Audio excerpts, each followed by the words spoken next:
Hey everyone, we are from Bullet-valentine. I'm Jay. I'm Padge. This is RNR TV, where rock and roll was meant to go.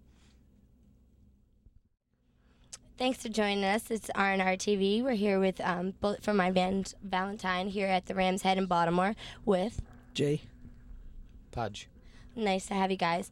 So tell me, what honestly brings you here? Like, have you guys been to Baltimore here in Maryland before? Yes, we have. We've been here previously, I think. Is it twice or once? Yeah, but the pure metal brings us here again today. Yeah. Are you guys glad to return, and what have you brought to the table tonight? A new album, Yeah. And what is that? Screaming Fire. Yeah. How does it differ from the last album that you brought to our table? I think it's just the next step of Bullet for My Valentine, really. It's a lot more, what's the word, Padge?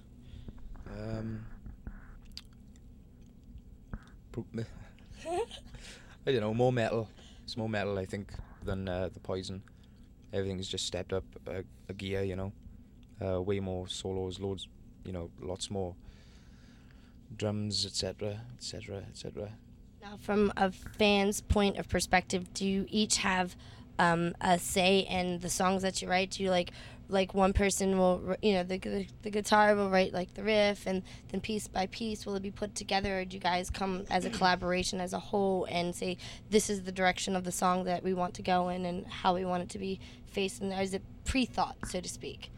The guitarists, Matt and Padge, will like come up with the main riffs most of the time, and then like we'll all jam and go to like practice or something like that, and then we'll all put it together and add our own little piece, and then as soon as all the music is done and we all like it, then we start working on the melody and all the lyrical content, and we just go on top. Okay, now since you guys have been on some pretty major tours with, you know, with Metallica and so on and so forth. Now, what was your favorite tour that you guys have been on, and what was your favorite place of playing? For me personally, the Iron Maiden tour was the best for me because they're my favourite band, so it was like a dream come true for me for a month. It's like for the whole month, we'd like play, and Iron Maiden's children would watch us play because we're their favourite band, and then when we'd played, we'd watch them play because they're our favourite band, so it was quite cool. And the best place was every night. But when you guys first came out, were you more trying to just write stuff just to appease the masses and the labels and everything that was out there? Were you just trying to write stuff to format to society rather than what you guys were more about? Now that you're out there, are you formatting to more about what you are and rather than versus the masses, do you think? I think, you know, right at the beginning when we weren't even Bullet for My Valentine, we started, you know, just to get some sort of attention, we started, you know, maybe leaning towards jumping on the bandwagon. But since we become Bullet for My Valentine, I think we've always written for ourselves, you know.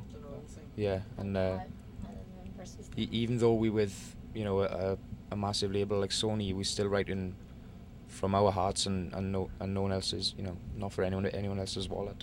No, but I must say, as a fan, like today and earlier this week, I had read that you guys turned down a deal from Roadrunner and chose Sony instead. How has that worked out for you, and do you think you went the right direction with that? Definitely.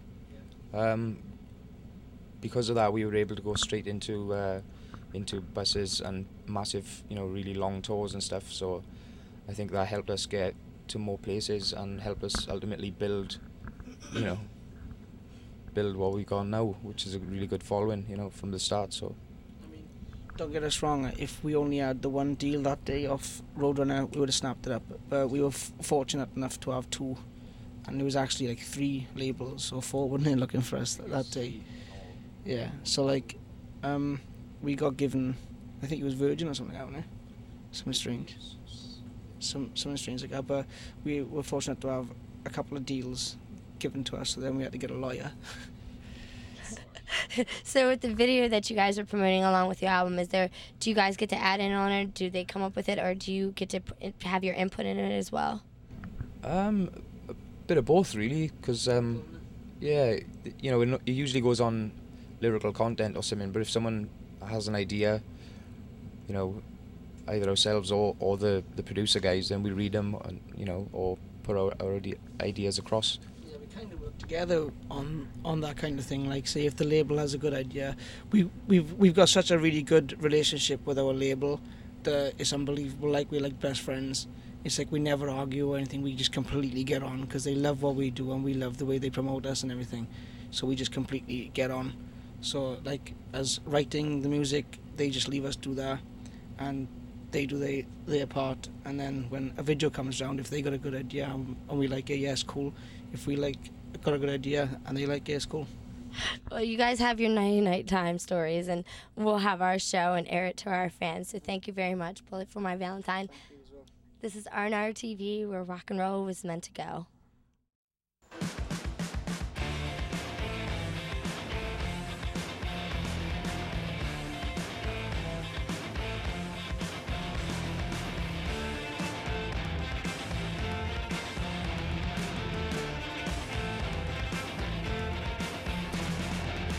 And now we proudly present songs